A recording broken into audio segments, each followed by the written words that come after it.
That's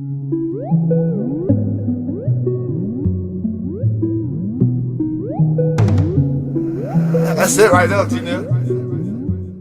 What's up, YouTubers? It's CrownSpectro here, back here with another video for everybody. And today we're gonna be talking about one of the most overlooked PS Vita games. All right, honestly, I felt like Unit 13 was overlooked. All right, if you ain't played Unit 13, and I feel like you missed out. Honestly, this game came out, and it was in 2012, and I want to say this is a year after the PS Vita had just released, and the PS Vita released, I believe, in like 2011. So and basically this game came out, and this game was like, it was there, but like you didn't see too many people like playing it, or it wasn't really too talked about. But I'd actually stumbled upon this game. I want to say I stumbled upon this game because maybe it was a PS Plus sale this game was going on, or I can't honestly remember how I ended up stumbling upon this game. Regardless of that, I actually enjoyed this game a lot. It was actually really fun. This game was really fun. It had a lot of things going for it. The whole 3D shooting in a PS Vita at the time was like, it was really interesting, honestly. For it to be like a shooter type game, it was solid overall. Honestly, I had a lot of fun playing this game. I honestly kind of forgot about this game. I remember playing this game for I played it for a while. Honestly, I played it for quite a while. But it was eventually I did quit playing it, probably like a year or so after it released.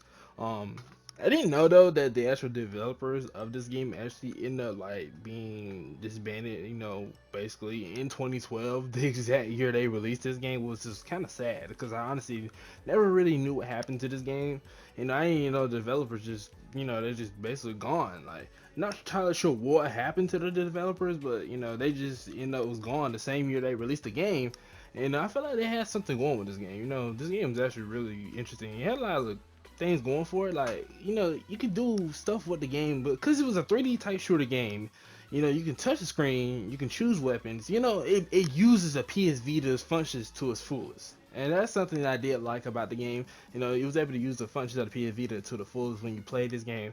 And this was before Black Ops Declassified, because before that, I was playing this like crazy. Black Ops Declassified came out, and then, yeah, okay, I had to play. I had to play the Black Ops Declassified, alright? That game was lit too, alright? Anyways, overall, I just found this game was kind of overlooked, you know? I don't see many people talk about this game. When you bring up the Vita, Vita had a lot of overlooked games, to be honest. This isn't the only game. Alright, there was quite a couple games that were overlooked on the Vita. There's a lot of games that didn't get as much credit as they deserve when you play the Vita. That's what I said before. The Vita deserved a lot better. It deserved better. It deserved way better. This Vita, it was a great console overall. I knew some people wasn't too big of a fan of the Vita. I know a lot of people like the original PSP, but some people like the Vita. I'm not saying some people. A lot of people like the Vita. It just they didn't really have the big of impact as it did as the original PSP did. But overall, I still find that PS Vita a great console. I still have a PS Vita actually. PS Vita is actually really fun to play every now and then. It still has games on it and whatnot. And I'm not sure if they really still make games. Like I said it before in last video, I'm not sure if they still really make games for PS Vita or not. But regardless of that, the collection of PS Vita games that they have on the PS Vita now are pretty solid. If you haven't tried some of the games on the PS Vita, you should try some of them. If you don't have a PS Vita, then get one, try some of the games out.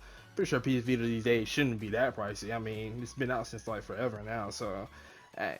But still though, like with this PS Vita going on, they should really consider. I know Sony said they weren't gonna make no more handheld consoles, but they should really reconsider, getting back into that. It may not be. I understand why they wouldn't want to get back into it. This is Nintendo kind of like being the leader and pretty much the dominant force in that handheld overall. Let's be honest here. Nintendo's pretty much dominating that category almost. But it was nice to see that Sony decided to dab into that a little bit and dab into something interesting, something different from what they usually do. I don't think I've ever seen Microsoft dab into handheld consoles ever. I'm not sure. I'm not sure if they ever did make a handheld console for like Xbox or anything like that. But anyways, though, I wouldn't mind seeing Sony come back and try to do something for the PS Vita, or make it back, or bring it back out, or who knows, whatever they decide to do, they decide to do. But anyways, you guys, so much you stay in the comments below about Unit 13 for the PS Vita. Did you play this game, or did you overlook this game? Did you not like this game, or did you play Black Ops Declassified? Because that's also another game I feel like people kind of forget about. But it's still a Black Ops game. But anyways, you guys, so much you stay in the comments below, and I'll see you guys in the next video. See ya.